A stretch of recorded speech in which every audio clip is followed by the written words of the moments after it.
దీని తర్వాత నుంచి ఆయన చేసిన రెండవ పని మత్తయి సువార్త 3వ అధ్యాయానికి వస్తున్నాం. మత్తయి సువార్త 3వ అధ్యాయము 16వ వచనం చదువుతారా? యేసు బాప్తిస్మం పొందిన వెంటనే నీళ్లలో నుండి ఒడ్డునకు వచ్చెను. ఇదిగో ఆకాశము తెరవబడెను. దేవుని ఆత్మ పావురం వలె దిగి తన మీదకి వచ్చుట చూచెను. మరియు ఇదిగో ఈయనే నా ప్రియ కుమారుడు, ఈయన యందు నేను ఆనందించుచున్నాను. ఇక్కడ పరిశుద్ధాత్మ దేవుని వల్ల పుట్టాడు కదా, మళ్ళీ పరిశుద్ధాత్మ దేవుడు రావడం ఏంటి అంటే పరిశుద్ధాత్మ దేవుడు లోపల లేరా ఏంటి, బయట నుంచి రావడం ఏంటి? యేసు ప్రభు లైఫ్ కొంచెం వేరులేండి. మనం కొన్ని విషయాలు మనకు కూడా ఆయనలాగా జరుగుతాయని ఎక్స్పెక్ట్ చేయకూడదు. దేవుడిలో 2 రకాల గుణగణాలు ఉంటాయి. మొదటి గుణం ఏంటంటే పంచుకోగలిగిన గుణాలు కొన్ని ఉంటాయి. రెండో గుణం ఏంటంటే పంచుకోలేని గుణాలు కొన్ని ఉంటాయి. ఉదాహరణకి ఆయన ప్రేమ మనతో పంచుకోవచ్చు. పంచుకొని ఆయన అంటున్నాడు, నేను మిమ్మల్ని ప్రేమించిన ప్రకారం ఒకరినొకరు అంటే ఆ ప్రేమను మనకు కూడా ఇవ్వగలుగుతున్నాడు. పరిశుద్ధత పంచుకోగలడు అంటే నేను పరిశుద్ధుడినై ఉన్న ప్రకారం మీరును పరిశుద్ధులే.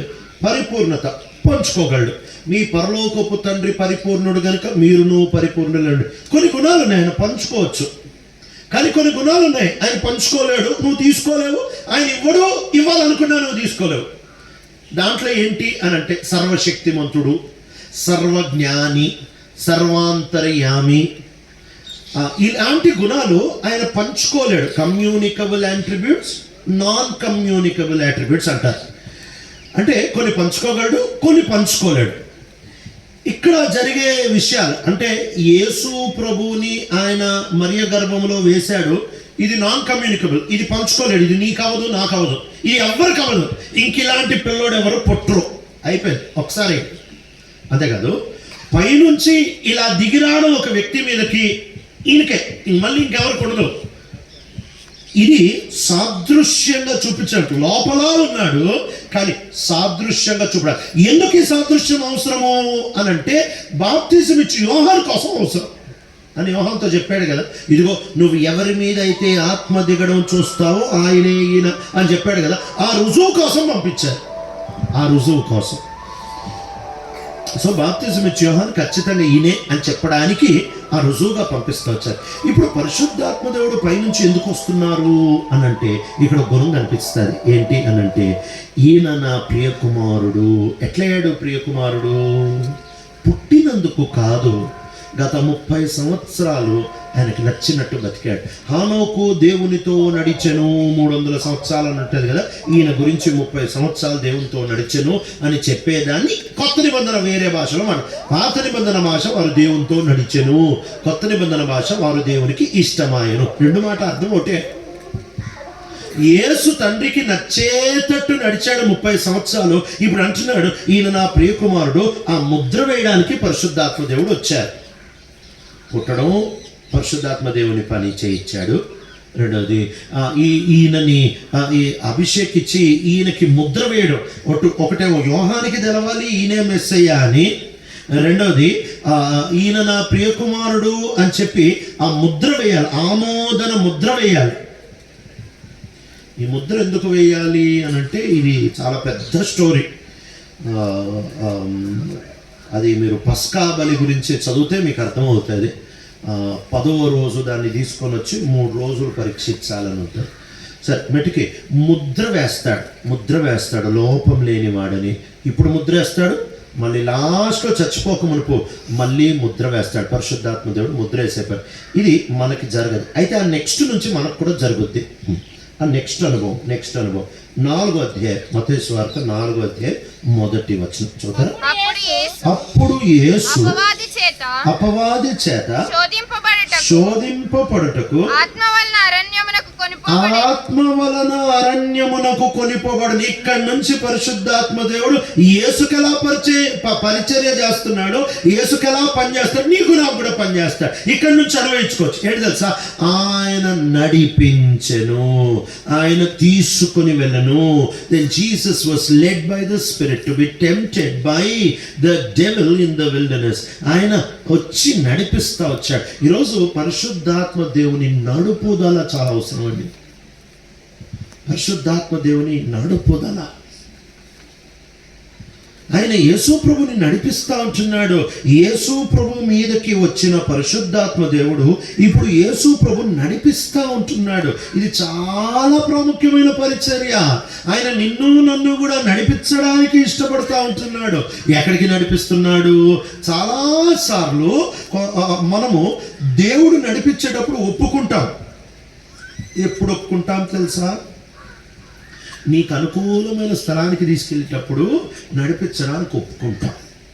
మొన్న ఒక వీడియో చూసా, ఒక కామెడీ వీడియో లాంటి వీడియో మా ఇంట్లో చూపిస్తే చూసా. ఆ వీడియోలో ఏంటి, క్రిస్టియన్ వీడియో. మరి తీశాడు, ఎవరు తీశాడు? ఒక 5గురు ప్రార్థన చేసుకుంటున్నారు, చేతులు పట్టుకొని ప్రార్థన చేసుకుంటున్నారు. ఏం ప్రార్థన చేసుకుంటున్నారు అంటే, ప్రభా పేదలను పోషించు ప్రభా, ప్రభా అన్నం లేని వాళ్ళకి అన్నమే ప్రభా, ప్రభా మా దేశంలో ఉంటున్న పేదలను పోషించు ప్రభా అని అందరూ ఏడుస్తూ ప్రార్థన చేస్తున్నారు. ఒక 4-5 ప్రార్థన చేస్తుంటే దాంట్లో సడన్గా దేవుని స్వరం వినిపించింది. వీడియో అది.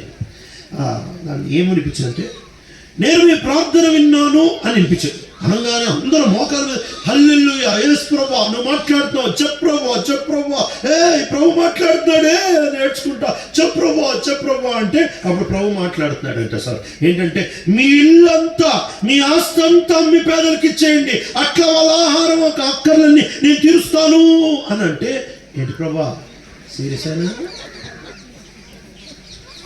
నేను సీరియస్ గానే మాట్లాడుతున్నాను, మీ ఆస్తులంతా మీ పేదలకు ఇచ్చేయండి అని అంటే, ఈ 4 వాయమ్మో ఈ ఇంట్లో దయ్యం ఉందే అని పరిగెత్తుకుంటూ వెళ్ళిపోయాడు. భలే తీసాడు. ఎవరు తీసాడు? దేవుని మాట ఎప్పటి వరకు వింటామో తెలుసా? మనకి నచ్చాలి, మనకు అనుకూలంగా ఉండాలి, మనకి లాభంగా కనిపించాలి, మనకి కలిసి రావాలి, అప్పుడు వింటావు. పరిశుద్ధాత్మ దేవుడు యేసు ప్రభుని నడిపించారు. ఎక్కడికి నడిపించారు అని అంటే, అరణ్యానికి నడిపించారు. ఈ అరణ్యంలో ఏముంది అని అంటే, మార్కోట్లో రాస్తూ ఉంటాడు, అడవి మృగములతో సహవాసం ఉన్నాడట. ఈ అరణ్యంలో ఏముందంటే ఆకలి ఉంది. ఈ అరణ్యంలో ఏముందంటే సరైన నిద్ర లేదు. ఈ అరణ్యంలో ఏముంది అని అంటే శోధనలు ఉన్నాయి. ఈ అరణ్యంలో ఎవరున్నారు అని అంటే సాక్షాత్తు సైతాను ఉన్నాడు. ఒకసారి ఆలోచించగలవా? పరిశుద్ధాత్మ దేవుడు అక్కడికి నడిపించడం. ఇదే మాట నీతో నాతో అంటే, దురాత్మ నడిపిస్తుంది నన్ను అని అనిపించదా? పరిశుద్ధాత్మ దేవుడు దైవుని దగ్గరికి ఎందుకు నడిపిస్తాడు? పరిశుద్ధాత్మ దేవుడు ఎలాగ ఎందుకు నడిపిస్తాడు? పరిశుద్ధాత్మ దేవుడు ఆకలి దగ్గరికి ఎందుకు నడిపిస్తాడు? పరిశుద్ధాత్మ దేవుడు కొండతేనె ప్రవహించే దగ్గరికి తీసుకెళ్తాడుగా. పరిశుద్ధాత్మ దేవుడు ఆత్మీయ మర్మాలుంటున్న సంఘానికి తీసుకెళ్తాడుగా. పరిశుద్ధాత్మ దేవుడు కొండల మీదకి తీసుకెళ్తాడుగా. ఇక్కడికి పరిశుద్ధాత్మ దేవుడు ఎలా తీసుకెళ్తున్నాడు? ఇక్కడే చాలా మంది దేవుని నడిపింపుడు పోగొట్టుకుంటారు. పరిశుద్ధాత్మ దేవుడు తీసుకెళ్లే స్థలాలు నీకు అర్థం కానవసరం లేదు. ఇది అకస్మాత్తుగా ఎవరికి అర్థం కాదు. ఇది ఎలా వస్తుంది అని అంటే, అలవాటు చొప్పున వస్తుందండి. అలవాటు చొప్పున వస్తుంది. 30 సంవత్సరాలు ఆయనకి నచ్చేటట్టు బతికాడు కాబట్టి ఇప్పుడు ఏ స్టేజ్కి వచ్చేసాడంటే, పరిశుద్ధాత్మ దేవుడు నడిపిస్తున్నారా లేదా అని అర్థమైపోయే స్టేజ్కి వచ్చేసాడు. ఎజెక్కియా ఆ స్టేజ్కి వచ్చేసాడు. పరిశుద్ధాత్మ దేవుడు ఆయన తీసుకొని వెళ్ళి ఎండిన లోయలో పెడితే చక్కగా అక్కడికి వెళ్ళిపోగలుగుతా వచ్చాడు. అయ్య బాబా ఇక్కడికి ఎందుకు అనలేదే. పరిశుద్ధాత్మ దేవుడు మనల్ని తీసుకొని వెళ్ళే స్థలాలు మనకి ఎప్పుడు అర్థమవుతుందంటే, ఆయనకి నచ్చేటట్టు బతుకుతాం కదా, అప్పుడే అర్థమవుతుంది. లేకపోతే అర్థం కాదు నీకు.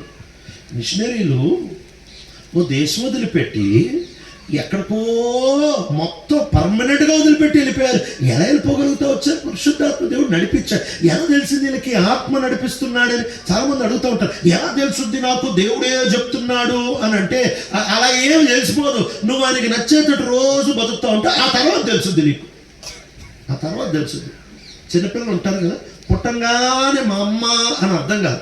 రోజు రాత్రి మౌలు ఎత్తుకొని తిరుగుతూ ఉంటే 3-4 నెలలు వచ్చేటప్పటికి ఆడిని వేరే వాళ్ళు ఎత్తుకుంటే ఏడుతాడు. మా అమ్మ ఎడ తెలిసింది పుట్టంగా అని తెలియదు. ఎడ తెలిసిందని ఎత్తుకోని తెలిసింది. ఇది కూడా అంతే. ఆయనకు నచ్చేటట్టు చిన్న తీర్మానాలు ఆయనకు నచ్చేటట్టు సర్దుకుంటూ ఉంటావు కదా. ఆయనకు నచ్చేటట్టు నచ్చడం అంటే ఏంటి? మళ్ళీ అది అలా తెలుస్తుంది, పుస్తకంలో రాసి పెట్టారు. ఆయనకు నచ్చడం అంటే ఏమిలే, పుస్తకంలో రాసి పెట్టారు. అబద్ధాలు ఆడొద్దు, మోసం చేయొద్దు, మోహపు చూపులు చూడొద్దు, ఇలా కొన్ని రాసి పెట్టారు కదా. ఇది చేయడమే ఆయనకు నచ్చడం అంతే. ఇది ఇలా నచ్చేటట్టు నువ్వు నడుస్తూ ఉన్నావు అనుకో, నీకు ఈజీగా ఒక స్టేజ్కి వచ్చేస్తావు, నీకు అర్థమైపోద్ది అంతే. భక్సింగ్ గారి జీవితపు రహస్యమే అది. ఏంటి అంటే, చాలాసార్లు భక్సింగ్ గారి జీవితపు రహస్యం అంటే ఆయన ప్రతి రాత్రి ప్రార్థన చేసేవాళ్ళు అని అనుకుంటారు. కానీ భక్సింగ్ గారు ప్రతి రాత్రి పడుకోకుండా లేరు. ఆయన ప్రతి రాత్రి నిద్రపోయేవాళ్ళు, అప్పుడప్పుడు మేలుకునేవాళ్ళు. యేసుప్రభు వారు ప్రతి రాత్రి ఏం ప్రార్థన చేయలే. యేసుప్రభు వారు ఆల్ నైట్ ప్రేయర్లు 2 లేక 3 బైబిల్లో రాయబడింది. చక్కగా నిద్రపోయేవాళ్ళు. వాళ్ళు మామూలుగానే బతికారండి. మన ఊరికే వీళ్ళని పొద్దున్న చెప్పా కదా, మన ఊరికే వీళ్ళని పెద్ద విచిత్రంగా బతికేశారు. మామూలుగా బతికారండి. వాళ్ళు ఏమో ఎక్కడి నుంచో మ్యానుఫ్యాక్చరింగ్ తిండి అని తినలే. మనలాగే మామూలు తిండే తిన్నారు, మామూలు బట్టలు వేసుకున్నారు, మనలాగే మామూలుగా పడుకున్నారు, మామూలుగా లేసేవాళ్ళు. వాళ్ళ కార్యక్రమాలు కాదు, వాళ్ళ విచిత్రం, వాళ్ళ మనస్థితి. యేసుక్రీస్తు ప్రభుల వారు పరిశుద్ధాత్మ దేవుని నడిపింపులోనికి వచ్చారు. ఈ అనుభవము మనకు ఉండాలి. అంటే ఆయన అంటున్నాడు, మీరు మామూలు మనుషుల్లాగే వ్యవహరిస్తున్నారే, ప్రకృతి సంబంధంలాగే వ్యవహరిస్తున్నారే, అందరూ అసూయపడతారు, మీరు అసూయపడతారు, మీకు తేడా ఏంటి? పరిశుద్ధాత్మ దేవుడు నడిపిస్తే తేడా ఉంటుంది లైఫ్లో. ఒక మామూలు మనిషిలాగా నువ్వు బతకవు. పరిశుద్ధాత్మ దేవుడు నడిపించాడు. రెండో మాట, ఆయన నడిపించిన తర్వాత శోధకుడు వచ్చాడు, ఈయన శోధిస్తూ ఉంటున్నప్పుడు యేసు ప్రభు ఈ శోధనని ఎలా ఎదుర్కొన్నాడో తెలుసా? ఆయన ఒక మాటను మళ్ళీ వాడుతూ వచ్చాడు. 3 సార్లు అదే మాటను వాడుతూ వచ్చాడు. రాయబడి ఉన్నది. ఏంటి రాయబడి ఉండేది? ఆయన లేఖనాల్ని గుర్తు చేశాడు. లేఖనాలకి ఇంకో పేరు పెట్టారు. ఎఫెసీయులకు రాసిన పత్రిక 6వ అధ్యాయము 6వ అధ్యాయము 17వ వచనం చదువుతారా? మరియు రక్షణను శిరస్త్రాణమును దేవుని వాక్యమును ఆత్మ ఖడ్గమును. చాలండి, దేవుని వాక్యానికి ఇంకో పేరు పెట్టారు, ఆత్మ ఖడ్గము. అంటే ఈయన ఫస్ట్ స్టేజ్ ఏంటి అని అంటే, ఆత్మ ద్వారా నడిపించబడ్డాడు. వద్దు, కాదు, లేదు, తర్వాత, ఎందుకు, ఇవన్నీ ఏమి లేవు.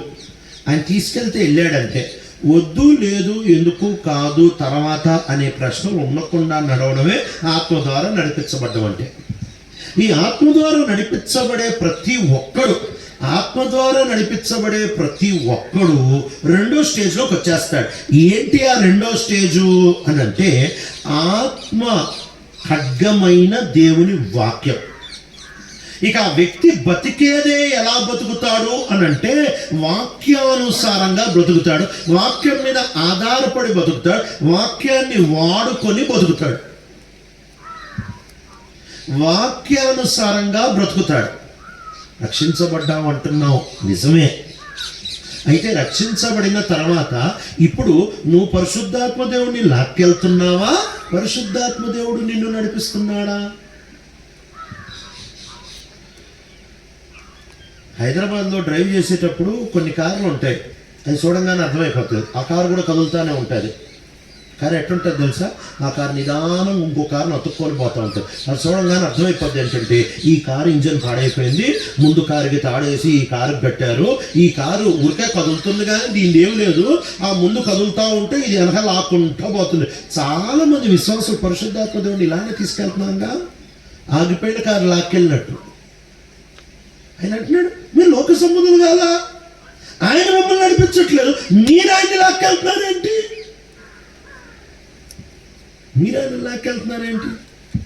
ఇది రెండవ స్టేజ్. ఒకటి, ఆత్మ మనల్ని తీసుకొని వెళ్ళేటప్పుడు ఎందుకు, ఏంటి, తర్వాత, కాదు, ఇవి ఏమి ఉండవు. రెండో స్టేజ్ ఏంటంటే, వాక్యమును వాడుతూ ఉంటావు, వాక్యముపై ఆధారపడుతుంటావు, వాక్యము మీద అనుకుంటుంటావు, వాక్యముతో పోరాడుతుంటావు. ఈ స్టేజ్ గమనించాలి. ఏంటంటే, వీళ్ళు ఎప్పుడు పోరాటం స్టేజ్లో ఉంటారు, ఎప్పుడు పోరాడే స్టేజ్లో ఉంటారు, సర్దుకొని పోయే స్టేజ్ కాదు, ఎదిరిస్తూ ఉంటారు. దేన్ని బట్టి? వాక్యమును బట్టి. ఈ రెండో స్టేజ్ దాటిన తర్వాత ఇలా 40 రోజులు గడిపాడు. ఇప్పుడు మూడో స్టేజ్ ఏంటంట? మూడో స్టేజ్ అన్నమాట లూకా సువార్త కొద్దాం. లూకా సువార్త 4వ అధ్యాయము 14వ వచనం. లూకా సువార్త 4:14. అప్పుడు యేసు ఆత్మ బలముతో గలిలయకు తిరిగి వెళ్ళెను. చాలండి. అప్పుడు యేసు ఆత్మ బలముతో గలిలయకి తిరిగి వెళ్ళెను. ఆయన గలిలయ నుంచే వచ్చాడు. నజరేతు గలిలయ ప్రాంతం, రెండు పెద్ద ప్రాంతాలు. ఒకటి యూదయ అని ఎందుకంటారంటే అది వాస్తవంగా యూదా. అయితే ఈ మధ్యలో పాత నిబంధన కొత్త నిబంధన మధ్యలో 400 సంవత్సరాలు ఉన్నాయని చెప్పాం కదా. దాంట్లో పార్సీలు ఏలారు, పార్సీల తర్వాత గ్రీకు వాళ్ళు ఏలారు, తర్వాత మెకబీస్ ఏలారు, తర్వాత రోమీలు ఏలారు. ఈ రోమీలు యూదా అని అనలేక యూదయ అన్న మొదలుపెట్టారు. అందుకనే ఈ యూదా అనే ప్రాంతం కొత్త నిబంధనకు వచ్చినప్పుడు యూదయ అన్న మొదలుపెట్టారు. అంతే తేడా. ఈ రెండు పెద్ద తేడా ఏం లేదు. వాళ్ళు ఇట్లా పలుకుతారు కాబట్టి యూదయ అయిపోయింది. సరే, యూదయ ప్రాంతం ఓ ప్రాంతం, గలిలయ ప్రాంతం ఓ ప్రాంతం. గలిలయలోని నజరేతు ఉంటుంది. కాబట్టి యేసు ప్రభు పుట్టి పెరిగిన స్థలం అదే, ఎప్పుడున్న స్థలం అదే, 30 సంవత్సరాలు పెరిగిన స్థలం అదే. కానీ ఇప్పుడు మళ్ళీ అక్కడికే వెళ్తున్నాడు. ఎట్లా వెళ్తున్నాడు తెలుసా? ఆత్మ బలముతో. ఈ పరిశుద్ధాత్మ దేవుడు ఫస్ట్ నుంచి యేసు ప్రభువులో ఉన్నాడు, కానీ ఇప్పుడు ఆత్మ బలముతో వెళ్తున్నాడు ఆ స్థలానికి. ఆత్మ బలముతో స్థలానికి వెళ్ళినప్పుడు ఇప్పుడు ఫస్ట్ టైము మనం చదివిన వచనం లూకా 4:14లో ఆయన గురించి చుట్టుపక్కల ప్రాంతాలంతా అనిపించేశాయంట. ఆ తర్వాత ఆయన బోధింపసాగాడు, అందరూ ఆయనని కొనియాడారు. ఈ మాటలు ముందు కనపడవు మనకి, ఈ మాటలు ఆత్మ బలముతో నింపబడిన తర్వాత కనపడతారు. అంటే ఇదంతా ఎందుకు చెప్తున్నానంటే ఈ ఒక్క మాట, మీరు లోకస్తులు కాదు కదా. అలాగే ఎందుకు బతుకుతున్నారు? మామూలు మనుషుల్లాగా ఎందుకు బతుకుతున్నారు? మీరు మామూలు మనుషులు కాదు కదా. మీ లోపల పరిశుద్ధాత్మ దేవుడు ఉన్నాడు కదా. ఈ పరిశుద్ధాత్మ దేవుడు యేసులో ఉన్నప్పుడు ఏమైందో మీకు తెలుసు కదా. ఈ పరిశుద్ధాత్మ దేవుడు యేసుక్రీస్తు ప్రభువులో ఉన్నప్పుడు ఆయన నడిపించాడు, ఆయనని శోధనలపై విజయం అనుగ్రహించేటట్టు వాక్యాన్ని వాడిచ్చాడు, ఆయన బలముతో నడిచేవాడిగా చేశాడు. మరి మీరెందుకు ఇంకా అసూయపడుతున్నారు? మీరు ఇంకా రక్షించబడక మునుపు ఏ మనసుందో ఇప్పుడు కూడా ఇంకా మనసుతో ఎలా బతుకుతున్నారు? ఇంకా మీ మధ్యలో కలహాలు ఎలాగున్నాయి? కలహం ఉంది అని అంటే ఇది నాది అనే వస్తు సంబంధమైన కలహాలే కదా. ఇంకా ఇది నాది, ఇంకా లోకస్తుణ్ణి అన్నట్టే ఇంకా పోరాటాలు ఉన్నాయేంటి? మీరు ఎదిగారు, మీరు పేరులో ఎదిగారు. సంవత్సరాలు ఏమనంటే 30 సంవత్సరాల క్రితం, 50 సంవత్సరాల క్రితం, 70 సంవత్సరాల క్రితం చేయమాత్రం వలె వెనక్కి వెళ్తుంది, కానీ ఈ ఏరు మాత్రం ఇంకా నోట్లోనే ఉంది. ఇంకా నోట్లో సపరించుకుంటున్నాం. కూర్చొని ఎన్ని వాక్యాలు చదువుతాను, ఇంకా నోట్లో వేలేసుకునే కూర్చున్నాం. ఎందుకు? అసూయలు ఇంకా ఉన్నాయే, ఇంకా కలహాలు ఉన్నాయే. చిన్న పిల్లల స్థితి అంట. ఒకడు ఆత్మీయుడా కాదా అంటే బైబిల్ తెలుసా తెలీదా అది కాదండి ప్రూఫ్. ఆడు ఇంకా కలహం ఆడుతున్నాడా, ఆడు ఇంకా అసూయపడుతున్నాడా, ఇది చెప్తే అది ఈడు పిల్లోడు. ఆడు పెద్ద బైబిల్ పండితుడు కావచ్చు, ఆడు పిల్లోడే. ఇది ఫస్ట్ రుజువు. రెండవ రుజువు, పిల్లలకి రెండవ రుజువు ఏంటంట? ఆయన అంటున్నాడు, కొరింథీయులకు రాసిన 1 పత్రిక 3వ అధ్యాయానికి వస్తున్నాం. మొదటిది, మీరు పిల్లలు అనడానికి కారణం చెప్తున్నాడు ఏంటంటే కలహాలు ఉన్నాయి, అసూయ ఉంది మీ మధ్యలో. రెండోది ఏమంటున్నాడు అని అంటే మీరు ఇంకా మనుషుల్ని వెంబడిస్తున్నారు. పౌలు, అపోలో, కేఫా. ఇక్కడ పౌలు, అపోలో అంటాడు, మొదటి అధ్యాయంలో కేఫా కూడా అంటాడు. మీరు మాట చెప్పాలేమో. మొదటి అధ్యాయం 12వ వచనం చదువుతారా? మీలో ఒకడు నేను పౌలు వాడను, నేను పౌలు వాడను, ఒకడు నేను అపోలో వాడను, ఒకడు నేను అపోలో వాడను, మరి ఒకడు నేను కేఫా నేను కేఫా వాడను, ఇంకొకడు ఇంకొకడు నేను క్రీస్తు క్రీస్తు వాడిని. క్రీస్తు వాడితే ఏం తప్పు? సరే, పౌలోడు అంటే తప్పు, అపోలోడు అంటే తప్పు, కేఫావుడు అంటే తప్పు, నేను క్రీస్తు వాడిని అంటే ఇంకేం తప్పు? కానీ అది కూడా తప్పే అంటున్నాడు. ఎందుకు తెలుసా?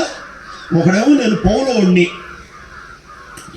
నాకు ఆయన నచ్చాడండి, ఆయన బోధ నచ్చింది, ఆయనే గ్రేట్ అండి, ఆయనే చాలా ఇదండి, ఆహా ఓహో అని చెప్పి నేను పౌలు వీరాభిమాని అన్నాడు. ఆయన ఎటు చెప్తే నేను అటు వింటా, ఆయన ఎటు నడితే నేను అటు నడుస్తా, ఆయన ఏం చెప్తే అదే నాకు వేదవాక్కు అని ఒకడు పౌలుని వెంబడెత్తున్నాడు.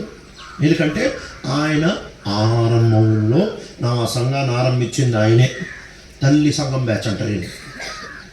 అంటే మా తల్లి సంఘం ఆ బ్యాచ్ ఇది, పౌలు వెంబడించింది.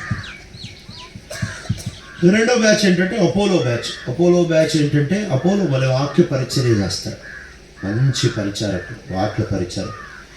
ఇది మన బ్యాచ్. హెబ్రోను, బ్రదరను, కొంతమంది బ్యాప్టిస్టులు, వీళ్ళు ఈ సంఘాలు ఏంటంటే మా సంఘంలో చెప్పిన వాక్యం ఎక్కడా చెప్పరు అని వీళ్ళు అనుకుంటారు అంతే. ఇది ఈ బ్యాచ్ అనమాట. ఏంటంటే మా సంఘం దర్శనమే వేరు, మా సంఘం క్రమే వేరు, మా సంఘం యొక్క వాక్యమే నెక్స్ట్ లెవెల్లో ఉంటాయి, అపోలో వాళ్ళం మేము. ఇది మన బ్యాచ్.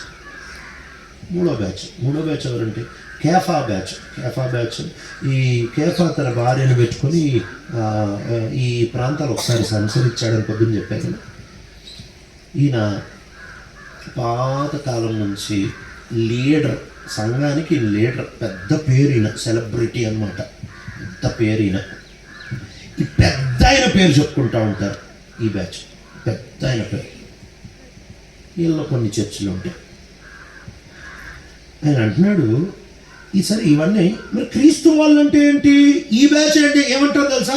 ఇదిగో మాకేమన్నా చెప్పాలంటే దేవుడే డైరెక్ట్గా చెప్పాలి. మాకు పౌలు, అపోలో, కేఫాలు వీళ్ళ ద్వారా ఏం చెప్పనవసరం లే. మాకు ఎవరు ఏం చెప్పకూడదు. చూడు, మాకు మీద ఏ సేవకుడు లేడు, మాకు డైరెక్ట్గా యేసుప్రభువే చెప్పాలి. ఇది ఇంకా పనికిమాలిన బ్యాచ్, ఓవర్ యాక్షన్ బ్యాచ్. ఇది నలుగురు, ఎంత అధ్వానం. పౌలు ఒక్కడే కాదు, పేతురు ఒక్కడే కాదు, కేఫా ఒక్కడే కాదు, లేక నేను డైరెక్ట్గా యేసుప్రభు నాకు సంఘం అవసరం లేదనే బ్యాచ్ కూడా కాదు. ఈ రోజుల్లో ఈ బ్యాచ్ బాగా పెరిగిపోతుంది. ఏంటి తెలుసా? సంఘం చిన్నది ఏమన్నా అయితే నాకు సంఘం వద్దండి, నేను ఇంట్లో ఉండి ఆన్లైన్ చూస్తూ ఉంటా, ఆడెవడో చెప్తాడు, ఈ ఇంట్లో కూర్చొని ఆన్లైన్ చూస్తూ ఉంటా, నేను సంఘానికి పోను, అక్కడికి పోను, నేను ఇంట్లోనే ఆత్మీయంగా పెరుగుతాను. ఫోన్ పెళ్లి చేసుకో పెచ్చకపోతే. ఇదంతా క్రీస్తు బ్యాచ్ క్యాండిడేట్లు. ప్రభు అపోస్తలుని, ప్రభు సువార్థికుల్ని, ప్రభు కాపర్లను, ప్రభు ఉపదేశకుల్ని పెడతా ఉంటే నాకొద్దు. అంతా డైరెక్ట్ బ్యాచ్ ఏం లేవు. ఇది పెద్ద అబద్ధం. డిజిటల్ చర్చ్లు పెద్ద అబద్ధం. డైరెక్ట్ బ్యాచ్లు లేవు. అందరూ ఒకరితో ఒకరు కనెక్ట్ అయ్యే ఉంటారు. ఆన్లైన్ సర్వీసులు ఎవరికి అంటే ముతక ఇక పోలేవరా నాయనా అని చెప్పి ఇంట్లో కూర్చునే వాళ్ళకి. అంతేకా లాక్డౌన్లో ఏదో ఆరంభించారు, ఏదో అప్పుడు వచ్చే వీలు వెసులుబాటు లేక ఆరంభించిన దాన్ని శుభ్రంగా అన్నీ తిరుగుతున్నాయి, మాస్క్ వేసుకోకుండా అన్నీ తిరుగుతున్నావు. మరి సంఘానికి పోకుండా ఏంది నీ ఓవర్ యాక్షన్? ఇంట్లో కూర్చొని పెచ్చముఖం కాకపోతే తెలివిలేనితనం ఇది. వీళ్ళు క్రీస్తు వారు అనుకుంటారు. ఏమనంటే ఆ సంఘం వాళ్ళే బ్రదర్. నువ్వెవడో మాట్లాడడానికి, నేనెవడన్నా మాట్లాడడానికి? ఆ మాట అనే హక్కు ఎవ్వడికి లేదు. ఆయన ఒక్కడికే ఉంది. రోమిల్లో అంటాడు కదా, వేరే వాడిని సేవకుడిని నువ్వెవడు అనడానికి యజమానుడు నిలబెట్టుకుంటాడు, జాగ్రత్త. మీరు ఎప్పుడన్నా చూడండి, ఓ సంఘం పాడైపోయిందంటే 3 కారణాల్లో ఒక కారణం ఉంటాయి. దాదాపుగా కొన్ని వేరే కారణాలు ఉండొచ్చు. 3 మేజర్ కారణాలు ఉంటాయి. ఫస్ట్ కారణం ఏంటి తెలుసా? వేరే సంఘాలని తక్కువ చూపు చూచి మేమే గ్రేట్ అనుకున్నాడు ఖచ్చితంగా భ్రష్టుడు అయిపోతాడు. రెండోది, మా భక్తుడే గ్రేట్ భక్తుడు అని వీరాభిమానం ఉంటారు కదా, భక్తుల అభిమానం భ్రష్టత్వానికి నడిపిస్తాయి. ఇది రెండవ కారణం. మూడవ కారణం ఏంటంటే డబ్బు సుఖం ఎక్కువైపోయి కానుక పెట్టి నిండిపోయి నువ్వు ఖర్చు పెట్టేదానికంటే ఓవర్గా వచ్చేస్తుంది కదా, భ్రష్టత్వం, దానికి వచ్చే వడ్డీ. సుఖానికి సంఘంలో వచ్చే కానుకలు సేవ కంటే విపరీతంగా పెరిగిపోతాయి కదా. అంటే విపరీతంగా పెరిగిపోవడం అంటే ఏ సంఘానికనే ఎక్కువ డబ్బులు ఎప్పుడు రావు. అంటే ఖర్చు పెట్టకుండా కూడబెట్టేసి పరిచర్య కంటే కూడబెట్టే తనం వస్తుంది కదా, దానికి వడ్డీయే భ్రష్టత్వం. అని అంటున్నాడు, మీరు ఇంకా నేను పౌలుని అనుసరిస్తున్నా, నేను కేఫాను అనుసరిస్తున్నా, నేను అపోలోని అనుసరిస్తున్నా, మీరు మనుషుల్లాగా వ్యవహరించట్లేదా అంటే పౌలు అనేది మీరు మనుషుల్లాగా వ్యవహరించొద్దు, పుట్టుకతో మనుషుల్లాగా వ్యవహరించొద్దు, మీరు వేరు కదా, మీలో పరిశుద్ధాత్మ దేవుడు ఉన్నాడు కదా అని అంటున్నాడు. ఇది రెండో కారణం. సంఘంలో మనుషుల్లాగా వ్యవహరించడం, గ్రూపులు చేసుకోవడం, మా ఊళ్ళు, మీ ఊళ్ళు, మనోళ్ళు. ఏంది ఓళ్ళు? పిచ్చ కాకపోతే ఏంది ఓళ్ళు మనకు అర్థం కాదు. దేవుని దయ వల్ల మీ దగ్గర ఉంటున్న దరిద్రపు రోగం ఎట్టో ఆయన మహాకనికరం బట్టి మా ఊరు రాలే, మా వైపు లేదండి ఈ రోగం. ఏం రోగం తెలుసా? మా దగ్గర పెళ్లి సంబంధాలు వచ్చినప్పుడు మామూలుగా చూసుకుంటారు, ప్రారంభం చేసుకుంటారు, చేసేసుకుంటారు. ఆంధ్ర వాళ్ళకి పెళ్లి సంబంధం ఇచ్చామనుకోండి, ఏమిట్లు నీ మొహం అట్లు, ఏమిట్లు అంటే ఇట్లు, ఈడే ఆడాడే, వీళ్ళే ముచ్చట్లు, వీళ్ళ గృహకూటాలకు వాళ్ళే వస్తారట. అసలు అవన్నీ ఇక్కడ వింటుంటే అందుకే ఈ దరిద్రం నుంచి నన్ను వదిలించారు భార్య శివప్రభు అని నన్ను అనుకుంటా. ఈ రోగమే లేదండి మా దగ్గర. అసలు ఎవరు మాట్లాడకూడదు. మాట్లాడితే ఆయన కుష్ఠరోగులా చూస్తారు. ఇదేంటో కొత్తగా అవుతున్నాడు ఏంటి అన్నట్టు చూస్తారు. మీ దగ్గర వాగకపోతే కుష్ఠరోగులా చూస్తున్నారు. విచిత్రమైన కాలాలకు వచ్చేసాం. ఏనండి మనుషుల్లాగా వ్యవహరిస్తున్నారేంటి అంటే ఆయన ఎక్స్పెక్ట్ చేసేది ఏంటంటే, రే మీరు పిల్లల్లాగా, ఆ మాట అదే అంటున్నాడు. పిల్లలు గల్తీలు రాస్తాడు. పిల్లలు అయినప్పుడు వారసుడైతే ఏమి, పనోడైతే ఇద్దరు ఒకటే పిల్లలైనంత కాలం. ఈరోజు పౌలు ఇదే మాట చెప్తున్నాడు ఏంటంటే, మీరు పిల్లల్లాగా ఉన్నారు అంటే మీరు రక్షించబడనోడు ఎట్లా బతుకుతున్నాడు, రక్షించబడినాక నువ్వు కూడా అలానే బతుకుతున్నావు అంటే నువ్వు పిల్లవాడివి, ఇంకా మంచిలాగా బతుకుతున్నావేంట్రా, ఆత్మానుసారులాగా బతికేది పోయి. మూడో మాట చెప్తున్నా. మూడో మాట ఇదే కొరింథీయులు మనం చదివాం కదా, కొరింథీయులు రాసిన మొదటి పత్రిక 3వ అధ్యాయము 5వ వచనంలో అంటున్నాడు, వీళ్ళు కేవలం దేవుని పనులు అంతే. ఏ సేవకుడన్నా ఇలానే చూడు, దేవుని పను అంతే. ఫోటోలు తీసుకోండి, సేవకులతో ఏం తప్పు కాదు, జ్ఞాపకార్థం ఉండేటట్టు తీసుకోండి అంతే. అంతేగా ఈయన ఏదో పెద్ద సెలబ్రిటీ అన్నట్టు తీసుకోవద్దు. మొన్న ఒక కాన్ఫరెన్స్కి వెళ్ళా, బెంగళూరులో వెళ్ళా. నాతో పాటు ఇంకో సేవకుడు వచ్చాడు, బాగా పేరుగాంచిన సేవకుడు. ఆయనకు మొహమాటాలు అనేవి అస్సలు ఉండవు. నాకన్నా కొంచెం ఉంటుంది, ఆయనకు అస్సలు ఉండవు. స్టేజ్ మీదకి పిలిచారు.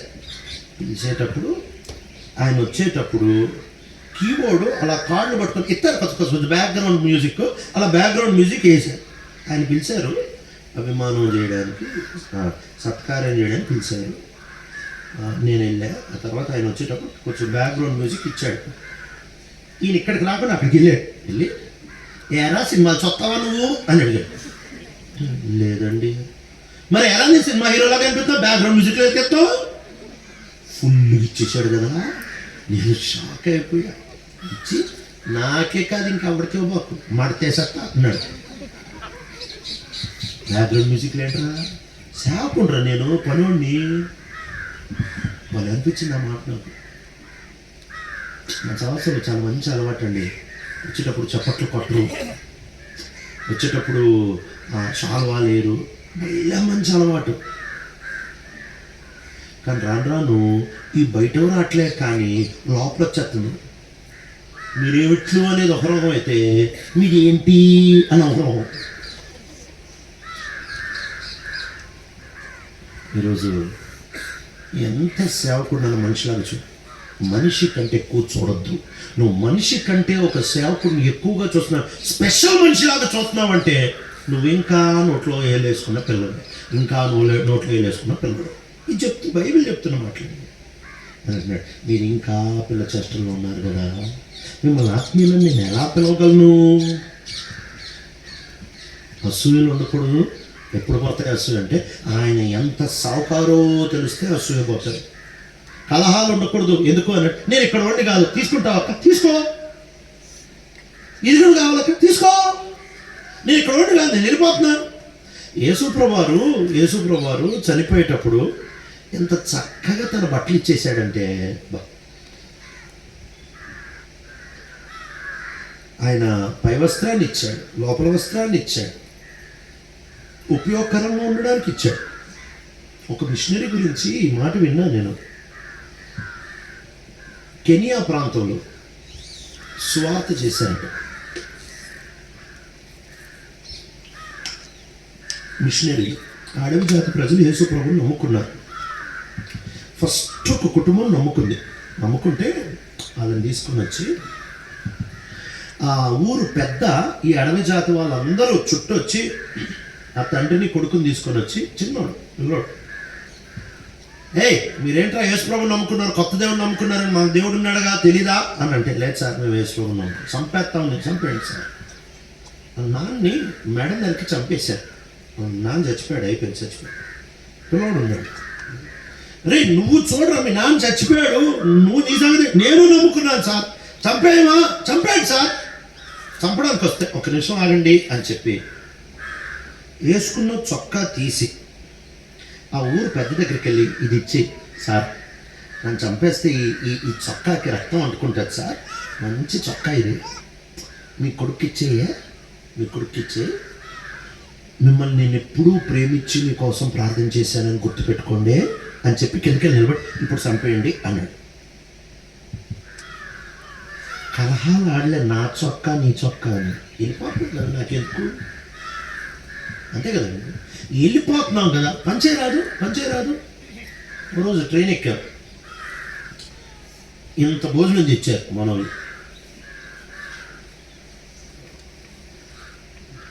ఇక దారిలో దొరకదేమో అంటే తెచ్చారు, ఇంత తెచ్చుకున్న తర్వాత పక్కన చాలామంది కూర్చున్నప్పుడు నేను అట్ట తెచ్చిన భోజనాలు తిన్నప్పుడు బయట కొనుక్కుందంట. నా ఇంట్లో అసలు నడవున్నాం ఈ ట్రైన్ బస్సులు అంటే ప్రయాణాలు చేయని నిజంగా అలవాటు అయిపోయింది. ప్యాకెట్ కొనుక్కుంటే చుట్టుకొని తినేక నిద్ర వీళ్ళు తెచ్చుకున్నా నేను తిన్నాను. ఇంతెందుకమ్మా మీకు పెద్ద బ్యాచ్, ఇంతెందుకమ్మా వాళ్ళు ఎవరో ఉన్నారు వాళ్ళకి ఇచ్చేరాదా అంటే ఇవ్వట్లే. ఎందుకు మాకు తక్కువ పడిపోద్దా ఇంకొంచెం అయితే స్టేషన్ వచ్చేస్తుంది, ఇంకా ఇంత మిగిలిపోయింది. ఇప్పుడు ఎతికెతికి అందరినీ కొంచెం ఉందండి తీసుకుంటారా అడిగడిగి ఇచ్చేస్తున్నారు. అదేంటి ఇంతకుముందు ఇవ్వంటే ఇవ్వలేదు, ఇప్పుడేమో అడిగడిగి ఇచ్చేస్తున్నారు అని. ఏంటి ఇప్పుడు అడిగడిగి దిగిపోతున్నావు కదన్నా, ఎట్లా అక్కడ భోజనాలు ఉంటాయి కదా, ఇప్పుడు ఎందుకు ఇదంతా ఎట్లా దిగిపోయి వెళ్ళిపోతున్నాం కదా అని పంచేస్తున్నాం అండి. ఈ తెలుగు బతుకులో ఉంటే ఎంత బాగుంటుంది. ఎటో వెళ్ళిపోతున్నాం కదా, ఇది నాదా అంటే తీసేసుకో, నేను వెళ్ళిపోతున్నా, తీసుకో. పిల్లోడండి తీసి ఇచ్చాడు, పెట్టుకో సార్ నేను ఎట్టో వెళ్ళిపోతాను, తీసుకోండి పంపించుకో. ఆత్మ బతుకు ఇట్లుంటుంది. నాది నీది ఇంకా పోట్లాడుతున్నామంటే వెళ్ళే బ్యాచ్ ఎప్పుడు పోట్లాడదు, బాగా గుర్తుపెట్టుకో. టెస్ట్ వేసుకునే బ్యాచ్ పోట్లాడతారు. వెళ్ళిపోయాడిని నా కుర్చీ ఇంకొకటి ఇచ్చేయడం ఏముంది. యేసుప్రభు వారు చచ్చిపోయేటప్పుడు చేసిన పని కాదు ఇది, ఆయన బతికేటప్పుడు కూడా ఈ పని చేశాడు. యేసు ప్రభు ఏ బోధ చేసినా ఆయన చెప్పి చేశాడు, ఆయన చేసిందే చెప్పాడు. ఆయన అంటున్నాడు, ఎవడన్నా కనుక మీ పై అంగి అడిగితే మీ లోపల వస్త్రం కూడా, లేకపోతే ఎవడన్నా మీ పై వస్త్రాన్ని అడిగితే మీ అంగి కూడా ఇవ్వమని చెప్పాడు కదా. ఎవడన్నా 1 మైలు నడవమంటే 2 మైలు నడవమని చెప్పాడు కదా. ఊరికే అన్నీ యేసయ్య.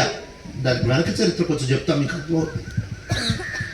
నజరేతులో ఉన్నాడు యేసు ప్రభు. నజరేత్ ఒక కొండ మీద ఉంటుంది. ఒక కొండ మీద ఒక ఊరు వలస వెళ్ళారు వీళ్ళు, అక్కడ ఉంటారు. ఆ నజరేతులో ఉన్నాడు యేసుప్రభు. ఆ కొండ పక్కనే అంటే ఓ పల్లటి ప్రాంతంలో వీళ్ళు ఉంటారు, వలసలు, దాంట్లో యేసుప్రభు ఒకడు. ఈ కొండ మీద రోమా సైనికులు ఉండేవాళ్ళు, ఎందుకంటే అక్కడ నుంచి చూస్తే కింద అంతా కనిపిస్తారు. అందుకే అక్కడ ఒక రోమా సైనికుల బ్యాచ్ ఉండేది. ఈ రోమా సైనికులు వీళ్ళు డ్యూటీలు అయిపోయిన తర్వాత ఒకళ్ళు వెళ్ళిపోయేటప్పుడు ఇంకో బ్యాచ్ వస్తారు, పటాలం అంటారు కదా, బెటాలియన్. ఒక బెటాలియన్ వెళ్ళిపోయేటప్పుడు ఇంకో బెటాలియన్ వస్తారు.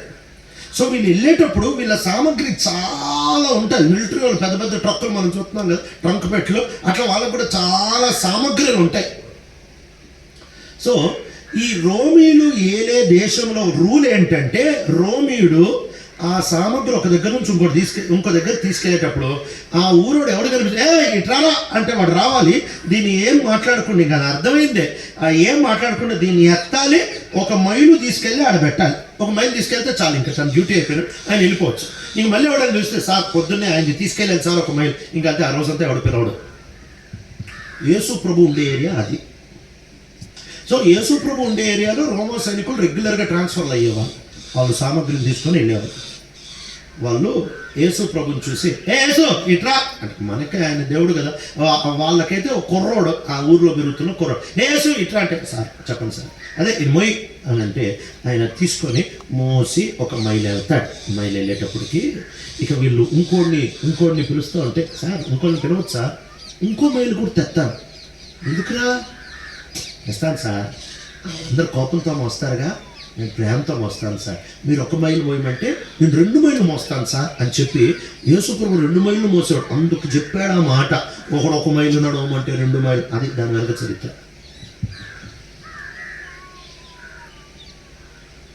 ఈరోజు యేసుప్రభు మన మాదిరి కదా.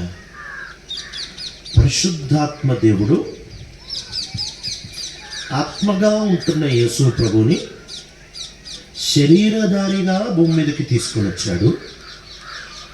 అదే పరిశుద్ధాత్మ దేవుడు శరీరంలో ఉంటున్న మనలో ఆత్మానుసారమైన యేసుని దించిపెట్టగలడు.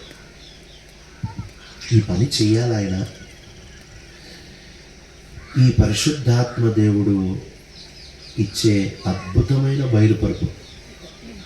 ఇదంతా నేను చెప్పింది వెనక చరిత్రే, అసలు ఇంకా కిందకి రావాలి. నేను అన్న టైం అయిపోతుంది, ఊరికి అలా చెప్పి నేను ముగించేయడానికి ప్రయత్నం చేస్తాను. కిందకు వస్తున్నా. కొరింథీయులకు రాసిన 1వ పత్రిక 3వ అధ్యాయం. మీరు ఇంకా లోకస్తులాగా ఉన్నారు, మీరు ఇంకా పిల్లల్లాగా ఉన్నారు, మీరు ఇంకా బయట వాళ్ళలాగా బతుకుతున్నారు అని అంటున్నాడు. ఎందుకంటే అందులో ఇంకా ఈ చిన్న కార్యాలు ఉన్నాయి. ఇప్పుడు ఈ వెనక చరిత్రలో ఈ వెనక కాంటెక్స్ట్ ఇది. ఈ కాంటెక్స్ట్లో ఆయన చెప్తున్నమాట 10 నుంచి కనుక మనం చదివితే ఆయన అంటున్నాడు, నేను I laid a foundation as an expert builder. నేను పునాది 10వ వచనం చదువుతాను. దేవుడు నాకు అనుగ్రహించిన కృప చొప్పున నేను నేర్పరి అయిన శిల్పకారుని వలె పునాది వేసి తిని దాని మీద కట్టుచున్నాడు.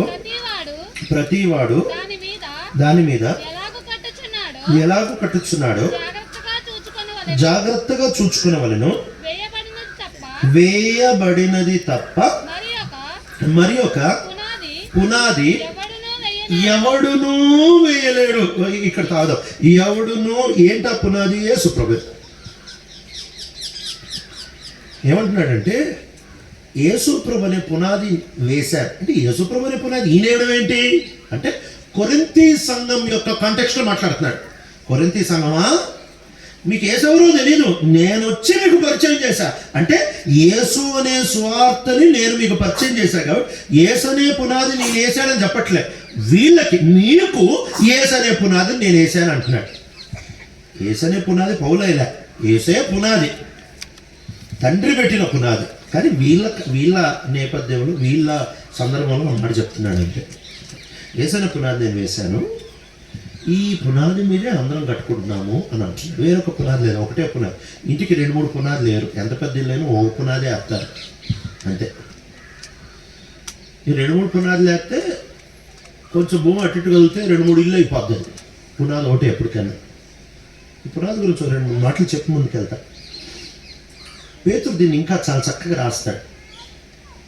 పేతురు రాసిన మొదటి పత్రిక, పేతురు రాసిన మొదటి పత్రిక 2వ అధ్యాయం 6వ వచనం 7వ వచనం. ఏలయనగా ఇదిగో నేను ముఖ్యమును ఏర్పరచబడినదియు అమూల్యమునగు మూలరాతిని సియోనులో స్థాపించుచున్నాను. ఆయన యందు విశ్వాసముంచువాడు ఏ మాత్రమును సిగ్గుపడడు అను మాట లేఖనమందు వ్రాయబడి ఉన్నది. విశ్వసించుచున్న మీకు ఆయన అమూల్యమైన వాడు, విశ్వసింపని వారికైతే ఇల్లు కట్టువారు ఏ రాతిని నిషేధించిరో అదే మూలకు తలరాయి ఆయను. మరియు అదే మూలకు తలరాయి. ఈ 2 మాటలు వాడుతున్నాడు చూడు. మూలరాయి అంటున్నాడు, తలరాయి అంటున్నాడు. మూలరాయి, తలరాయి చాలా ముఖ్యమైన 2 మాటలు ఇవి. మూలరాయి, తలరాయి. మూలరాయి అంటే ఎక్కడ ఉంటుంది అంటే మధ్యలో, గోడ మధ్యలో ఉండదు, మూలలో ఉంటుంది. ఆ బిల్డింగ్ మొత్తానికి వేసే మొదటి రాయే మూలరాయి అంటారు.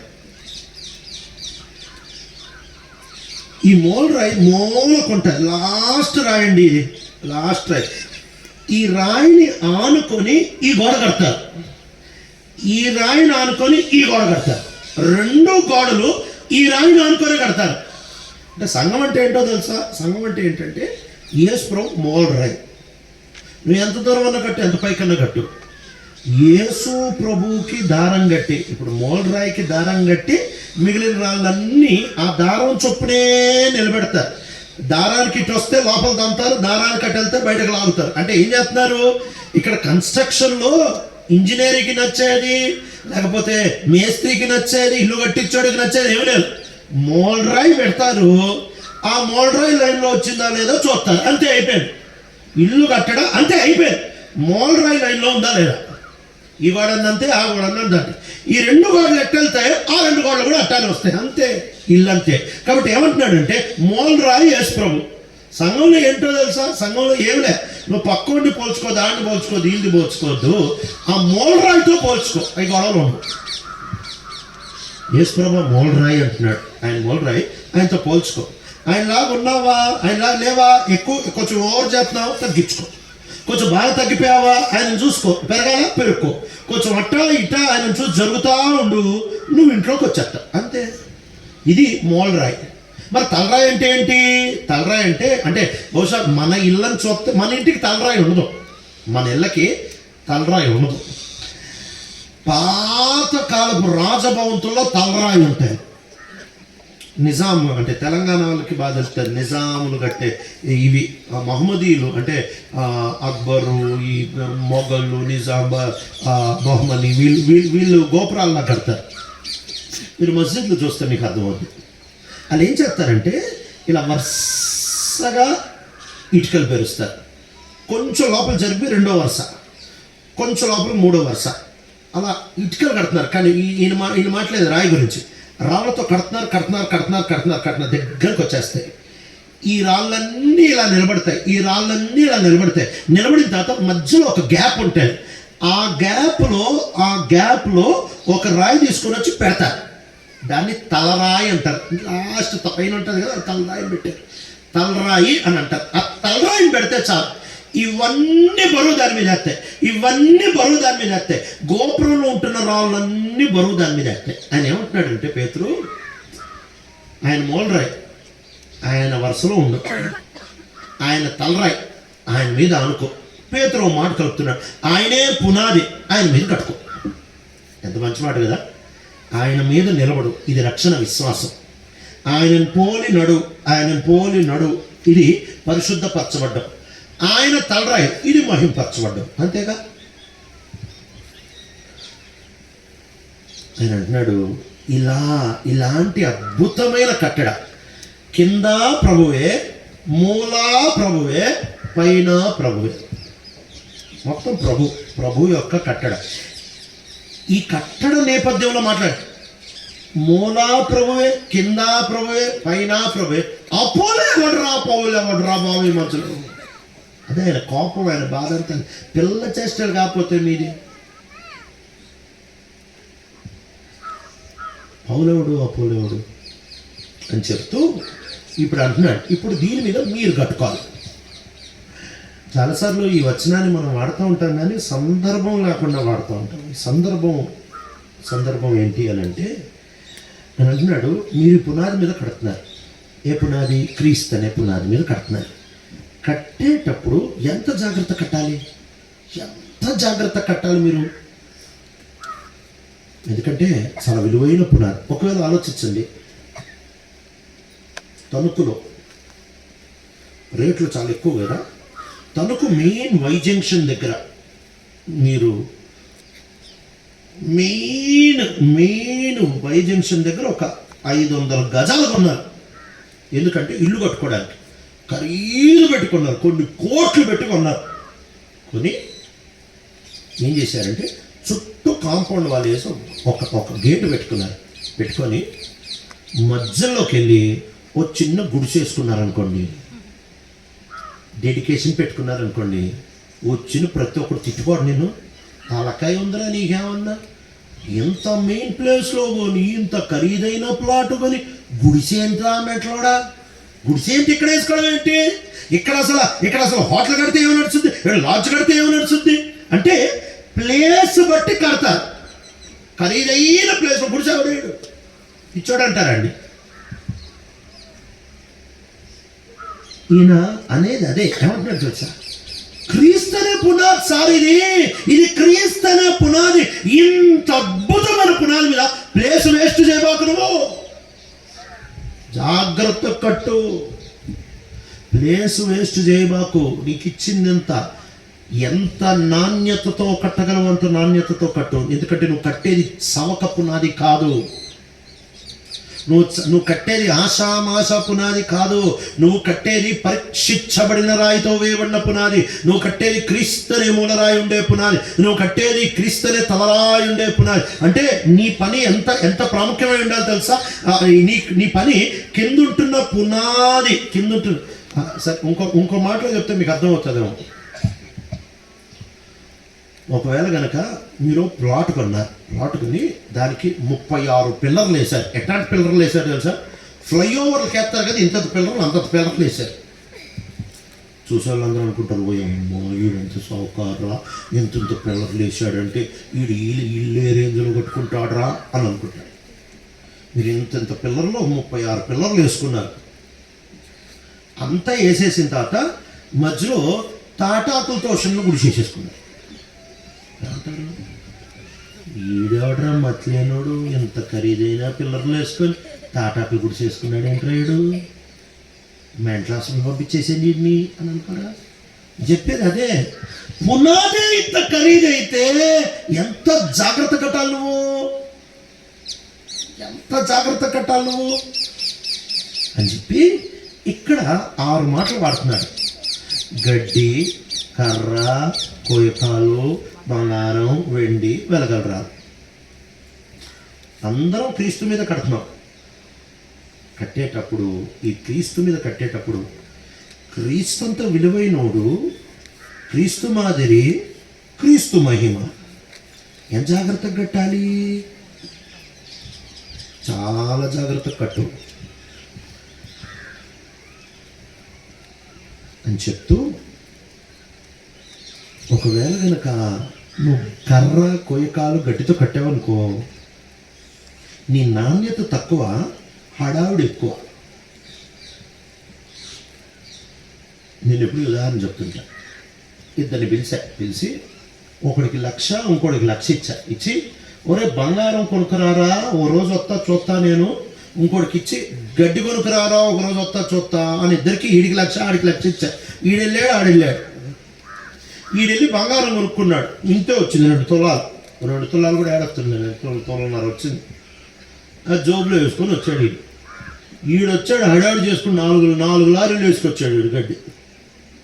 హడావిడికి అసలు భూమి మీద ఆడట్లేదు, కాళ్ళ దగ్గర వేసుకుంటూ తిరుగుతూ ఉంటున్నాడు. ఈడు పాపం చేతులు కొట్టుకొని తిరుగుతున్నాడు, ఇంత బంగారం వేసుకొని తిరుగుతున్నాడు. ఇద్దరు వచ్చారు. తెచ్చారా అంటే తెచ్చాను సార్. ఏదిరా అంటే వీడు చూడు సార్ ఏం చేశాడు, పని ఊరికే తిరుగుతాడు. మంది చూడు సార్ అసలు ఆ మొత్తం రోడ్లన్నీ ఖాళీ చేపించి 4 లారీలు వేసుకొచ్చాను సార్. 4 లారీలు హడావిడి, వర్కర్లు, గందరగోళం. వీడు వచ్చింటాడు. వచ్చిన తర్వాత సార్ మీరు ఇచ్చిన 1,04,000 లారీలు తెచ్చాను సార్. మరి నీ సంగతి ఏంటా? జోబులో చేయబెట్టి ఎక్కడో అడుగులు ఉంటుంది. ఇది సార్ ఇంతే సార్. సార్ ఎడబెట్టు ఈ దాన్ని చూసి నేను మొహం ఇంతే తెచ్చాను, నేను 4 లారీలు తెచ్చాను అని అనుకుంటా ఉంటే నేను అగ్గిపెట్టి తీసి పరీక్ష చేస్తాను రా ఇద్దరు. అయ్యి బాబాయ్ ఏంటి సార్ అగ్గిపెట్టి తీశారు? మరి అగ్గిపెట్టితో పరీక్ష చేశారు కదా తెలిసేది. వద్దు సార్ అది అగ్గిపెట్టొచ్చు సార్. ఆగరా నాయన నువ్వు అని చెప్పి అగ్గిపుల్లు వెలిగించి బంగారం మీద వేసా ఓ అగ్గిపుల్లు వెలిగించి ఆ లారీ మీద వేసాను ఇంకో అగ్గిపుల్లు. ఒక గంట తర్వాత ఈడు చూస్తే ఈడు తులం తెచ్చాడు, తులం మిగిలింది. ఆ 4 లారీలు తెచ్చాడు, బూడిది మిగిలింది. ఏంద్రా నువ్వు తెచ్చింది అంటే ఆడ అడ్రస్ అనుకుని వెళ్ళిపోయి ఉంటాడు ఇంటికి. ఈరోజు నీ హడావిడంతా పక్కన పెట్టు. నీ హడావిడికి కావాలి. ఆయన అనేది ఏం తెలుసు? సరుకు. ఏం సరుకు? మంట ద్వారా పరీక్షించబడుతుంది. ఏంటి మంట? యేసుక్రీస్తు ప్రభుకి ఇదే మాట వాడారు. పేతురులో రాస్తున్నాడు కదా, పరీక్షించబడిన రాయి. పునాదిని ఏ పరీక్షతో పరీక్షించాడో అదే పరీక్షతో ప్రతి పనిని కూడా పరీక్షిస్తాడు. అది మంట. ఏంటా మంట అని అంటే యేసు ప్రభు పరీక్షించబడ్డాడు. ఇంతకు ముందు చెప్పాను కదా, పస్కా బలి 10వ రోజు వచ్చి 14వ రోజు వరకు పరీక్షిస్తారు. పరీక్షించబడిన రాయి యేసయ్యని పెట్టిన పరీక్ష. ఏంటి యేసయ్యకి పెట్టిన పరీక్ష అంటే, నా చిత్తం కాదు నీ చిత్తం. శిలువ మీద వేలాడేటప్పుడు తు అని వస్తే తండ్రి మీరు ఏం చేస్తున్నారు ఎరగరు, క్షమించు. ఇది పరీక్ష. ఇతరుల కొరకై ప్రాణం పెట్టి నువ్వు నాకు ఇచ్చిన పనంతా పూర్తి చేశా, ముగిచ్చేసా. ఇది పరీక్ష. ఈ పరీక్ష యేసయ్యకి పెట్టారు, నెగ్గాడు, పునాదయ్యాడు. ఈ పరీక్ష నీకు కూడా పెడతాడు, నాకు కూడా పెడతాడు. దేనికి?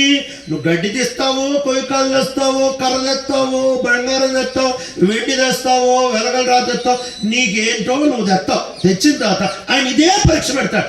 ఏం పరీక్ష అని అంటే, నీ ఇష్టం హడావిడి చేసావా, చెప్పింది చేసావా. రెండోది, నోచుకున్నావా లేకపోతే నువ్వు క్షమించావా. పంపించిన పని మొత్తం పూర్తి చేసి పోగొట్టుకొని ఇతరులకు ఇచ్చావా. ఇదేనండి పరీక్ష. ఆ రోజు ఈ మంట వేస్తాడు. ఆయన పరీక్షించబడింది అదే పరీక్ష, మన పరీక్ష కూడా అదే.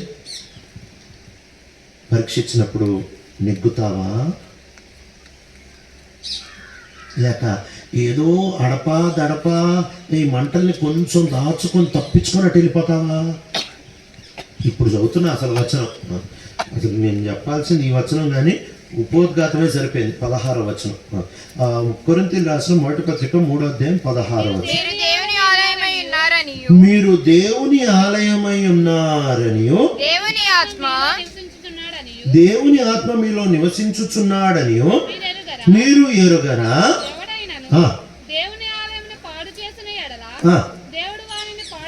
దీని కంటిన్యూషన్ 6:19 చదువుతలే. మీ దేహము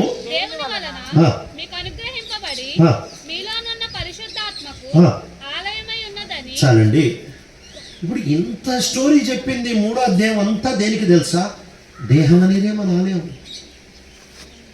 ఈ దేహాన్ని బంగారంగా ఆయనకి ఇచ్చుకున్నావా, వెండిగా ఇచ్చుకున్నావా, వెలగల రాయిగా ఇచ్చుకున్నావా, కర్రగా ఇచ్చుకున్నావా, గడ్డిగా ఇచ్చుకున్నావా, కోయికాలుగా ఇచ్చుకున్నావా. ఇదండి దీని వెనక ఇంత చెప్పింది. ఎందుకంటే ఈ మాట అర్థం కావడానికి. చాలాసార్లు మనం వాడేస్తాం, నీ దేహం దేవుని ఆలయం అని తెలీదా. ఏంటి తెలీదా అని అంటే, నీ దేహంతో నువ్వేం పని చేస్తున్నావు. ఈ దేహంతో నువ్వు చూడొచ్చు, ఈ దేహంతో నువ్వు మాట్లాడవచ్చు, నడవచ్చు, పట్టుకోవచ్చు, వినొచ్చు, చాలా పనులు చేయొచ్చు ఈ దేహంతో. అయితే యేసు ప్రభువు పరీక్షించబడిన రాయి అని అంటే ఆయన దేహంతో చేసిన పనులే పరీక్షించబడ్డాయిగా. ఆయన ప్రతిస్పందనలు ఆయన దేహంతో చేసిందే. ఆయన దేహాన్ని ఎలా కాపాడుకున్నాడు. నీ దేహంతో నువ్వు 6 పనులు చేయగలవు. 3 పనులేమో బయటికి పెరిగే పనులు, 3 ఏమో కింద పెరిగే పనులు. వెండి బంగారం వెలగలగా కింద పెరిగేది కనపడదు, హడావిడి తక్కువ. కర్ర గొడ్డ కొయ్యకాలు, ఆ తర్వాత గడ్డి, ఇదంతా హడావిడి బ్యాచ్, కనపడే బ్యాచ్. ఏముండదు, వీరులో పాడు ఇటు పెరికెత్త కింద పడిపోద్ది, హడావిడి. నువ్వు నీ దేహాన్ని హడావిడి కార్యక్రమాల కన్నా వాడుకోవచ్చు, నీ దేహాన్ని పవిత్రంగా కాపాడుకోవచ్చు. నీ దేహాన్ని ఏదో చూపించుకోవడానికన్నా వాడుకోవచ్చు, లేక పనికొచ్చేదన్నా చేయడానికి. నీ దేహాన్ని ఏం చేస్తావు? ఈ దేహంతో ఏం చేస్తున్నావు? ఆయన నిన్ను కొన్నాడుగా, పరిశుద్ధాత్మ దేవుడు ఈ దేహంలోనే ఉంటున్నాడు కదా. నీ దేహం దేవుని ఆలయం అని మీరు ఎరగరా? అంటే ఈ పరీక్షించబడిన రాయి మీద నిలబడుతున్నావు నువ్వు. ఎంత జాగ్రత్తగా ఉండాలి దేహంతో. మీ దేహము దేవుని ఆలయము. ఆలయం అంటే ఏంటి? ఈయన మాట్లాడే ఆలయం ఖచ్చితం.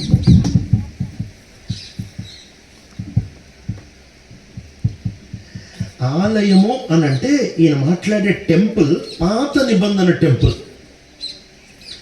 పాత నిబంధనలో ఆలయము అని అంటే 3 పనులు చేసేవాళ్ళు ఆలయంలో పాత నిబంధనలు. మొదటి పని ఏంటంటే బలులు అర్పించేవాళ్ళు. అది పాపం కోసము, దోషం కోసము. ఇక సహవాసం బల్లో, లేకపోతే sin, guilt, fellowship, grain, drink, ఈ పానార్పణము, ధాన్యం అర్పణము, పాప పరిహారార్థ బలో, లేకపోతే సమాధాన బలో, లేకపోతే సహవాసం బలో, బలు అర్పించేవాళ్ళు. ఇది ఫస్ట్ పని మందిరంలో జరిగేది. రెండో పని మందిరంలో జరిగేది ఏంటి? ధూపం వేసేవాళ్ళు. ధూపం అంటే ప్రార్థనలు. మూడో పని మందిరంలో జరిగేది ఏంటంటే ఆయన చెప్తే వినేవాళ్ళు. 3 పనులండి ఆ రోజు మందిరంలో. 3 పనులు. మీ దేహం దేవుని ఆలయం అని మీరు ఎరగరా అంటే 3 పనులు ఏంటి అని అంటే బలులు అర్పించుకోండి. ఏంటా బలు? రోమ 12 అంటున్నాడు కదా, మిమ్మల్ని మీరు సజీవ బలిగా అర్పించుకున్నాడు. చెప్పాక పరీక్ష అంటే యేసుప్రభు అర్పించుకున్నాడు, అంతే. అర్పించుకునే బలు. నిన్ను నువ్వు కాదనుకోవడం, నాదేమి లేదు, అంతా ప్రభుదే. వేరే వాళ్ళ కోసం ఇచ్చుకోవడమే, ఖాళీ అయిపోవడమే, అంతే. పూర్తిగా ఇచ్చేసుకోవడం, పూర్తిగా ఖాళీ అయిపోవడం.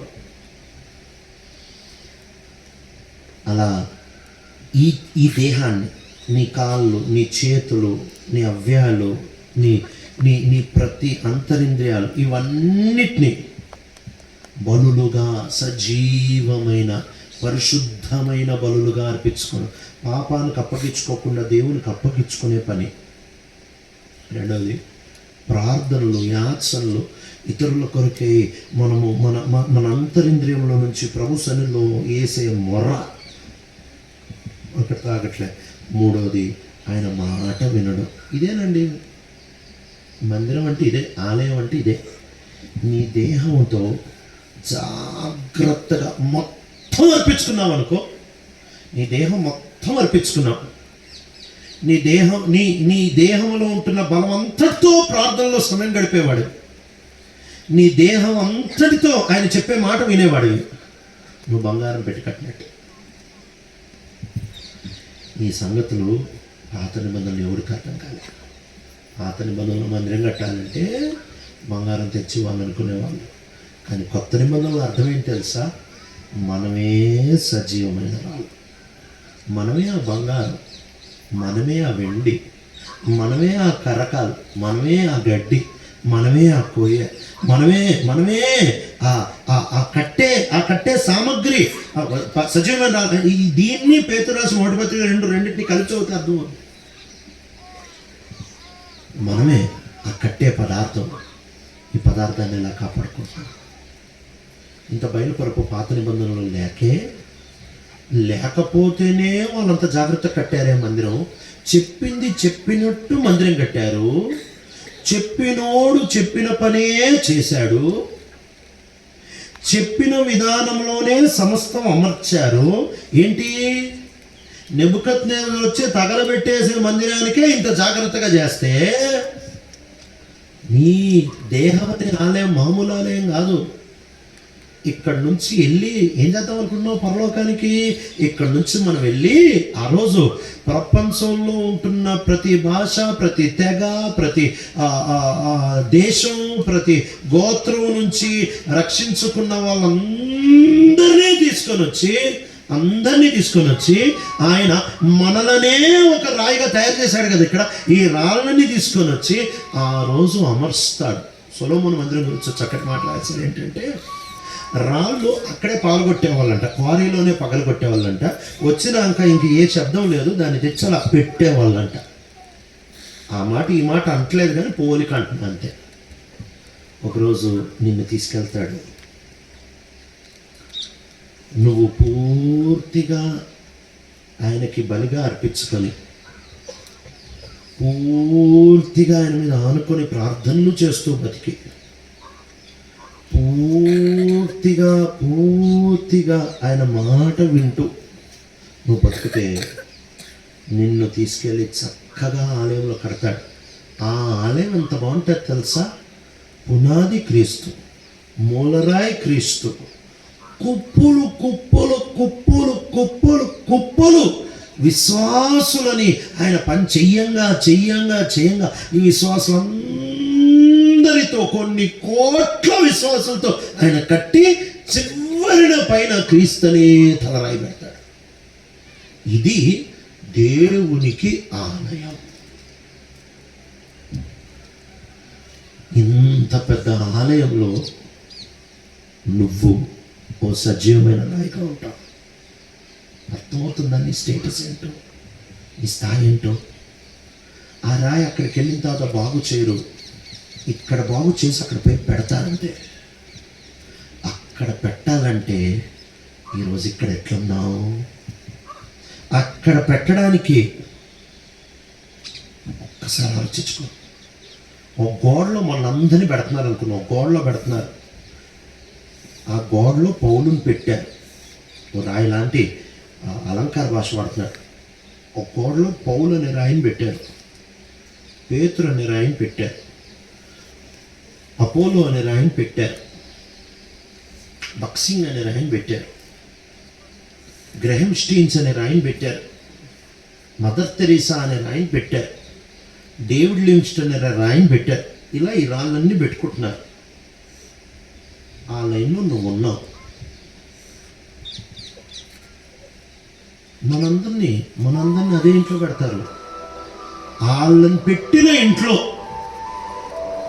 నిన్ను పెట్టేటప్పుడు ఏడవా, రొమ్ము కొట్టుకోవా, చుట్టు పీక్కోవా? ఏంది ప్రభు,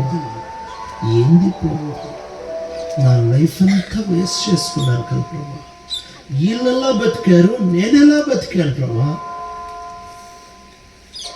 ఈ ఆలయంలో, ఈ హేమాలయములు ఉంటున్న ఈ ఆలయంలో నన్ను పెడుతున్నావు. తెలుసుంటే కొంచెం బాగా బతికేవాడిని కదా ప్రభా, తెలుసుంటే జాగ్రత్తగా బతికేవాడిని కదా ప్రభా. నేను నీ ఆలయంలో ఒక రాయినా, తెలుసుంటే ఇంకా ఎక్కువ బలు అర్పించుకునేవాడిని కదా. తెలుసుంటే నేను ఇంకా ఎక్కువ ప్రార్థనలు చేసేవాడిని కదా. తెలుసుంటే ఇంకా ఎక్కువ విధేయత చూపించేవాడిని కదా.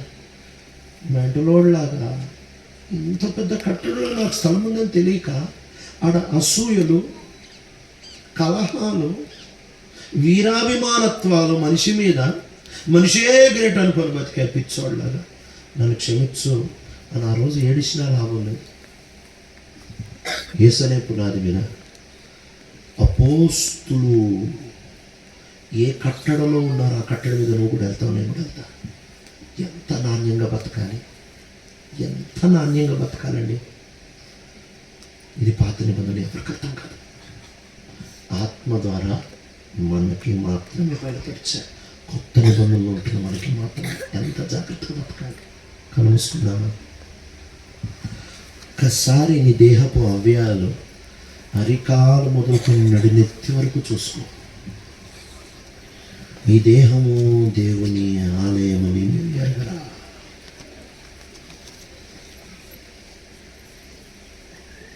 మీరే దేవుని ఆలయమని మీరు ఎరగరా? వెనక చరిత్ర అర్థం, దాని కాంటెక్స్ట్ అర్థమైందా మీకు? క్రీస్తు మీద కట్టబడుతున్నా నీ దేహంతో చేసే క్రియలు, నీ దేహపు వైఖరి, నీ దేహపు ఉద్దేశాలు, నీ దేహపు పనులు, నీ దేహపు చర్యలు, నీ దేహపు నడకలు, ఇవన్నీ తీసుకెళ్ళి ఆయన క్రీస్తు అనే పునాది మీద పెడుతుంటే, ఇంత విలువైన పునాది మీద పెట్టడానికి యోగ్యుడువా, లేకపోతే ప్లేస్ వేస్ట్ చేస్తున్నావా? నీ పక్కనో, నీ మూలో, నీ పైనో కిందో అపోస్తులు ఉంటారండి, హతసాక్షులు ఉంటారు, బక్సింగార్ లాంటి భక్తులు ఉంటారు, సాధు సుందర్ సింగ్ లాంటి భక్తులు ఉంటారు, బిల్లిగ్రహం లాంటి స్వార్థికులు ఉంటారు. వీళ్ళందరూ ఆ ఇంట్లోనే ఉంటారు. అదే ఇల్లు రాళ్ళు, అదే రెండిల్లు ఒకే ఇల్లు, అదే ఇల్లు రాళ్ళు. ఆ ఇంట్లో మనల్ని పెట్టచ్చా?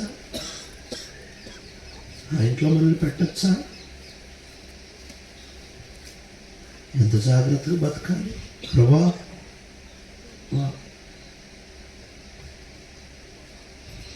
ఆ ఇల్లు తలుచుకుంటేనే భయం వేస్తుంది. ఆ ఇల్లు ఏంటి, నేనేంటి? ఆ ఇల్లు ఏంటి, నేనేంటి ప్రభా? తలుచుకుంటేనే భయం వేస్తుంది. అయితే ప్రభునికి కొడుకులో నీకు ఇంకో చక్కటి అవకాశం ఇస్తుంది. ఇన్ని సంవత్సరాలు కర్ర, కోయికాళ్ళు, గడ్డి, హడావిడి చూపించుకోవడం, నీ ఇష్టం, పైకి మాత్రం పెరగడం, బతికేశారు. పోనీ అయిపోయిందిగా, కనీసం ఈ రోజు నుంచి అన్నా రహస్య పరిశుద్ధత, రహస్య ప్రార్థన, రహస్య విధేయత, బంగారం, వెండి, వెలగరాలు ఇలా తీసుకొని నేను కడతాడు, అప్పగించుకుంటాను. ప్రియ తండ్రి, ఎంత పెద్ద ప్రణాళిక వేశారు. టోటల్గా నాకు పిల్లలమే ఇంకా పాలదాడి వేసి, ఇంకా కొట్లాట్లు, ఇంకా అసూయలు, ఇంకా కలహాలు, ఇంకా భక్తుల వీరాభిమానులు, ఇంకా వరమంటున్న మనిషి గొప్పోడుగా చూసే పిల్ల చేష్టలు, బతుకులు సరిచి ఏ పునాది మీద కట్టబడుతున్నాం, ఎవరితో కట్టబడుతున్నాం, ఎలాంటి వాళ్ళు మా చుట్టూ ఉంటారో గమనించి మా స్థలాలను మేము వేస్ట్ చేసుకోకుండా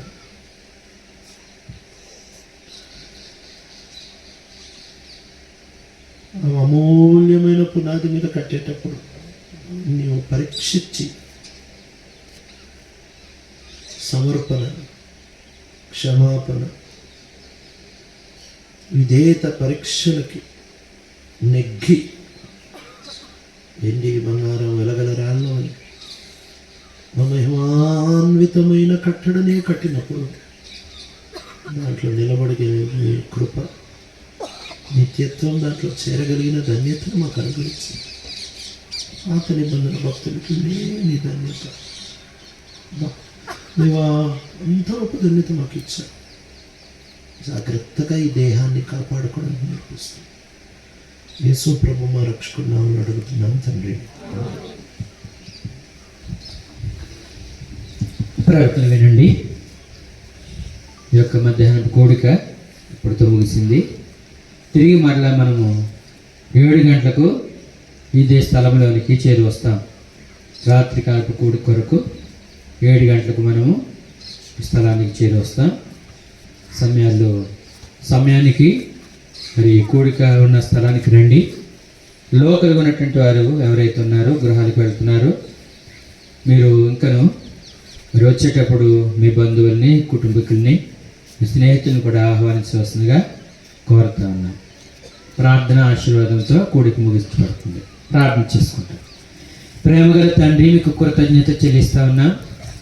మేము మీ దేవాలయమని, మీ ఆత్మ మాలో నివసిస్తుందని దేవా మీరు మమ్మలను బలపరిచి దేవా మా కొరకై మీరు కలిగినటువంటి తలంపులను బట్టి నిన్ను స్తుతిస్తూ ఆరాధిస్తున్నాం. నిజమే ప్రభువా, మేము పసిపిల్లల వలె దేవా మరి